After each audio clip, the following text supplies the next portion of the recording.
नमस्कार दोस्तों, मैं अंकुर उपाध्याय स्वागत करता हूं आप सभी का आपके अपने YouTube channel share market analysis में। दोस्तों, काफ़ी सारे रिजल्ट्स आ रहे हैं और कुछ बड़े नाम भी हैं रिजल्ट्स में, जैसे कि HAL यानी हिंदुस्तान एरोनॉटिक्स लिमिटेड, आपका मजगांव डॉक। इन सबसे पहले मैं थोड़ा सा चाइना को लेकर कुछ अपडेट आ रही है, ज़रा वो देना चाहूँगा और इस वीडियो में HAL के रिजल्ट्स कवर करूँगा। जस्ट अभी अभी एक फ्लैश हुई है स्क्रीन पे, मैं जरा पढ़ता हूँ। China Foreign Minister on US, UK and Australia submarine cooperation. The countries should not advance nuclear submarine cooperation. Exactly यहाँ पे पूरी डिटेल्स नहीं है, अभी लिखा हुआ है कि फुल आर्टिकल शून। तो एक बार पूरा आने देते हैं, फिर मैं आपके साथ पढ़ूंगा। कुछ चाइना की तरफ से बड़ी अपडेट आते हुए दिख रही है। अब देखने वाली बात है, अभी जब कुछ मैंने पढ़ा ही नहीं तो मैं कैसे बोल सकता हूँ। तो वो फुल अपडेट शून लिखा है, तो जब पूरी डिटेल्स में पढ़ लूंगा तो आपके साथ जरूर शेयर करूंगा, तो उसके लिए आप डेफिनेटली बने रहिएगा। अभी मैं आप सभी के साथ बात करने वाला हूं दोस्तों HAL के बारे में, हिंदुस्तान एरोनॉटिक्स लिमिटेड। कंपनी के नतीजे आए हैं आज और स्टॉक अराउंड 1% के समथिंग नीचे बंद हुआ है। 4661 रुपीज के भाव पर क्लोजिंग आई है स्टॉक की NSE पे। स्टॉक ऊपर में 5674 का हाई लगा चुका है। अगर स्पेसिफिकली काउंट करें तो ऑलमोस्ट 1000 पॉइंट जा चुका है, जो कि नियर बाय अराउंड 20% होता है। ठीक है, छोटी मोटी करेक्शन नहीं होती है।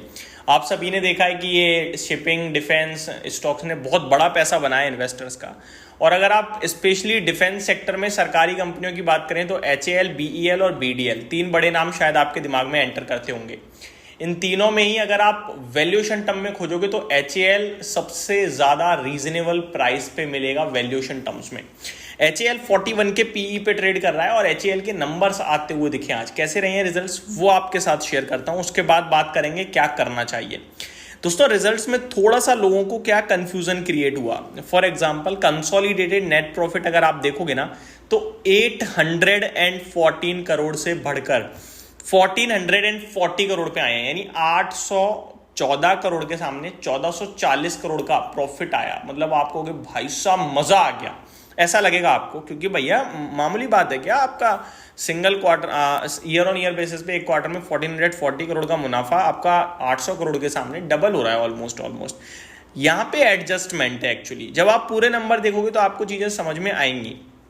फॉर एग्जाम्पल, रेवेन्यू 3920 करोड़ से 4340 करोड़ है। हमेशा याद रखना, अगर सारी चीज सिमिलर बेसिस पे जंप कर रही है then it's a normal number, otherwise something adjustment है कुछ ना कुछ। ठीक है, फॉर एग्जांपल यहाँ रेवेन्यू तो आपका बढ़कर आ रहा है ऑलमोस्ट नियर बाय 10%, लेकिन मुनाफा ऑलमोस्ट 80% जंप कर रहा है। तो इस केस में डेफिनेटली हमें समझ जाना है 80% की भैया एडजस्टमेंट है।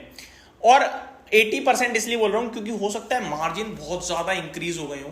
तो हमें पहले मार्जिन बताता हूं, 22.39% से बढ़कर 22.79% है। तो मार्जिन में तो ये मतलब लगभग 40 बेसिस पॉइंट्स का जंप है।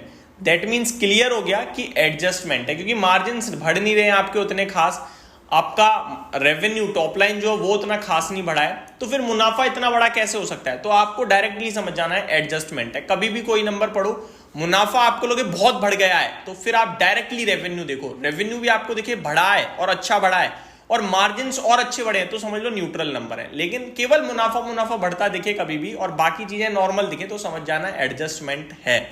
अब इसमें क्या एडजस्टमेंट है वो भी आपको बताऊंगा। अब दूसरा आंकड़ा होता है कामकाजी लेवल पे मुनाफा।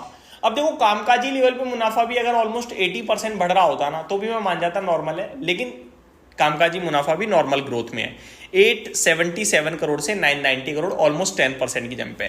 तो 10% कामकाजी मुनाफा बढ़ा है, ऑलमोस्ट नियर बाय 10% रेवेन्यू बढ़ा है एंड ऑलमोस्ट 40 बेसिस पॉइंट से आपके मार्जिन इंक्रीज हुए हैं और प्रॉफिट आपका 80% समथिंग इंक्रीज हो रहा है। तो समथिंग कुछ तो गड़बड़ है।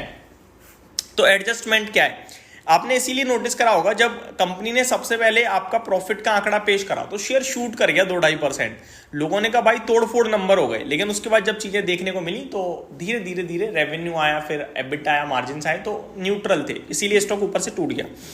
अब आप मेरे से पूछो कि ये एडजस्टमेंट क्या है, तो अदर इनकम में उठापटक हो गई है जिसकी वजह से 600 करोड़ का एडिशनल मुनाफा आ गया है। ओवरऑल पूछो नंबर्स कैसे हैं, तो नंबर्स इनलाइन है, जो बाजार की एक्सपेक्टेशंस थी ठीक ठाक है। ठीक है जी, अब करना क्या है इस पे आता हूं। करना ये है दोस्तों, HAL के शेयर अगर किसी के पास हैं तो उसको ध्यान रखना है 4400 से 4200 की रेंज में एक्यूमुलेशन के लिए। और कोई फ्रेश लेना चाहता है 100 में से 30 रुपये आप 4660 पे ट्रेड कर रहा है, इजीली लगा सकते हो। 30 रुपये 4400 पे लगाइए और बचा हुआ 40 रुपये 4200 के करीब अगर मिल जाए किस्मत से तो लगाइए। आप सोचो कि लगाते ही मेरा पैसा बन जाएगा, बिल्कुल मत सोचना। कम से कम 3 साल का व्यू रखना, तब आपका पैसा बनेगा और बढ़िया वाला बनेगा, बढ़िया वाला। हाँ, पहले बन जाए खुश हो जाना, लेकिन अगर नहीं बनता है पहले तो आप व्यू क्लियर लेके जाना। 3 साल के लिए लगा रहा हूँ, क्वालिटी स्टॉक है।